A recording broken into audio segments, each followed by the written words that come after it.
Hola, David! Yo soy Sean Grande. Oh, sorry, I slipped into Spanish. Anyway, how are we all? We good? Okay. This, ladies and gentlemen, is what happens when Greg Davies, Ronnie Barker, and the old guy from Up all jizz in a cup and then artificially inseminate a pig. You get this. I've always been big. I've always been quite a unit. When I was young, Mum tried all sorts of things to help me to lose weight. Once a week, we'd go to the doctors for a weigh-in. Now, my mum, let me just tell you, had a love language that was slightly off kilter from normal. So Mum's love language was the words, "you big scruffy bag," and a clip round the ear. But we knew we were loved, but that was the love language. And so, yeah, once a week, Monday afternoon after school, to the doctors for a weigh-in. And if I lost weight, I got a cuddle. And she'd say, "Brilliant, well done, Sean, I'm proud of you." If I stayed the same weight, she ruffled my hair and she went, "Don't worry, Sean, you'll do it next week." And if I put on weight, she kicked the shit out of me. Oh, man. Do you remember Scholl sandals? Anyone old enough to remember Scholl sandals? Yeah, the wooden sandals, rubber bottoms. They were like Birkenstocks from Temu, weren't they? Well, my mum used to wear them. Everybody's mum used to wear them. And my mum was a ninja with a Scholl sandal. Now, if she couldn't get you close quarters and get you round back at leg, if you were trying to get away, she could, in one motion, have that shoe off her foot. She'd throw it, bang, boom, and back on her foot. Honestly, she was the Jackie Chan of child abuse. No, we were never abused. And to be honest, the only time we did get hit was when we absolutely deserved it, because I have a brother and sister, and there's only 14 months between them, between a lot of us. They're twins. Funniest thing, I was born, and by the time they were born, 14 months later, I was already walking, I was already talking, and I was into everything. I was a little shit bag. All right. So they came home. They were born on the 19th of April, 1970. My brother Lee was born at 3 o'clock in the morning. The midwife says to my mum, "Oh, it's a little boy." And my mum burst into tears and said, "I wanted a little girl." And the midwife, in true Sheffield fashion, said, "They might get one. There's got another one coming." She'd no idea she were having twins. So 20 minutes later, my sister comes into the world. My brother was 2 pounds. Joanne was 2 pounds 3. They were both in an incubator for a while. Joanne put weight on quicker, and she came home first. Now, I'm not proud of this, but bear in mind, I was only 1. My mum said, "Sean, this is your little sister, Joanne." And I took one look at her and slapped her straight across face. And we've been scrapping ever since. She's lovely. I love her to bits, but she is, what's the word I'm looking for? Racist.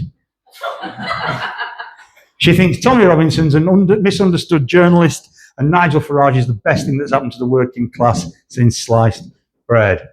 Yeah. Anyway, we'll move on. But in our house, obviously 3 of us, if you wanted to eat, you had to get stuck in, you know? You had to get stuck in. So you'd be like, dinner time, and you'd be like, otherwise you've got Joanne going, "Are you eating that?" Anyway, we grew up, and I went to university in Manchester in 1987, the height of Manchester. Stone Roses, James, Spiral Carpets, Happy Mondays. We were getting our bez on. We'd got the air maracas, and we were going forwards, and we were going backwards, and we were going to the right, and we were going to the left, and we got fucking dizzy. Took a lot of drugs. Took a lot of drugs. We did weed, speed, pills, acid, mushrooms. Did a lot. Did your share, their share. Still take drugs, lots of them. Now they're all prescription. Back in the day, I never injected because I was frightened of needles. I'm injecting now. Mounjaro. Oh yeah, once a week, straight in belly. Bang! I've lost 2.5 stone. Lost 2.5 stone. Side effects, not very bad, but they do exist. So one side effect, the nurse said, Sean, this might affect your bowel movements. And it did, but not how you might think. I might not go to the toilet for 3-4 days. Yeah. And then on the 5th day, I will unleash down the toilet the fecal equivalent of the output of Rotherham. It's coming out long, hard, and solid. It's like being bunged from the inside out. The other side effect is something that they call Mounjaro cock. Apparently, gents, taking Mounjaro increases the length of your penis by 3 inches. Yeah, so 3.25. I don't have to take dick pics anymore, because now I can see it. Fabulous. Yeah, I moved back from Manchester and I met my first wife. Now, this is not me being a bitter ex. This is a fact. My first wife was a psychopath. When we got married and we had the wedding photos, she held the knife like this. She looked like Jack Nicholson in The Shining. Hey, Zena! Terrifying. We had a daughter. They're now 31. They are a female presenting, pansexual, non-binary goth. She gets that from me. And they're married to a male presenting, non-binary, pansexual arsehole. Honestly, he's soft as shit. She walks all over him, but I think he likes it. Anyway, I split up with my ex and went on dating scene. Now, I can see there's a lot of couples here. But who's been on dating scene before? Any of you young ones? Yeah. Are you still on dating scene or are you off now? Right. But you guys, you've got it all. Yeah. You've got your Tinder, your Grindr, your Bumble, your Hinge. You've got your Show Up, your Glow Up, your Humble Bumble, Stumble Rumble. You've got your young athletic bodies and your beautiful faces. Do you know what I've got? I'm 57. I've got fuck all! Except the long, interminable wait for the sweet release of death, ladies and gentlemen. But I've figured something out. I'm better off than you. Because if I get back on kebabs, get back on fags, get back on ale, I can be out of here in 3-4 years tops. But you, young lady, you've got a long fucking road. And bit by bit, artificial intelligence is pushing every single one of us onto the scrap heap. In 10 years from now, my prediction is we'll all be sitting at home on the floor, cross-legged, pumped to the fucking gills with ketamine, navel gazing and waiting for the government-sponsored food parcel to be shoved through the door. Yeah. But it's nice to have goals. But yeah, I went on dating scene. Back then there were 2 apps. Well, there weren't apps, there were websites. And we had dial-up internet. One website was called Match.com. They wanted £50 a month to be a member. Now, I'm a Yorkshireman. I'm not paying £50 a month to meet the love of my life. I went on Plenty of Fish.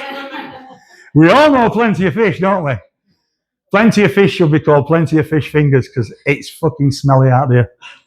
But I went on, and one Saturday morning I got up to check my messages, turn the computer on, turn the modem on, went for a wee, had a bacon sandwich, had a shower, went down the road, got a paper, put some bets on, called for a coffee, came back, had another wee, page were half loaded. Modem's making a noise like R2-D2, pleasuring himself in a very strange way. Eventually I loaded up. And there was a message waiting, and it said, Sean, you have a message. And I thought, oh, this could be the one. This could be Miss Right, or at least It's right now. And I opened the message. And the message read, 38? You look more like 58, you fat ugly bastard. Get that nipple chewed off your face, get your teeth sorted out, and lose some weight, you horrible, ugly cunt. That was the day I left Plenty of Fish. It was also the day I found my mother were on Plenty of Fish. Ladies and gentlemen, I've been Big Sean. Thank you ever so much. Take care. Enjoy the rest of your night.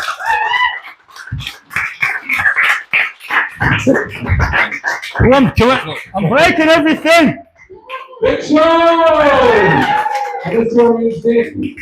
Well done, Big Sean. Right, so your next act is the act who won the Rank Kind Festival Director of the Year that we hold earlier this year. I'm going to build him up on my blog, so hopefully you can pull something below it. That'd be great. But he's great. He put it Thomas' name's in boss. I'm going to give you a big round of applause.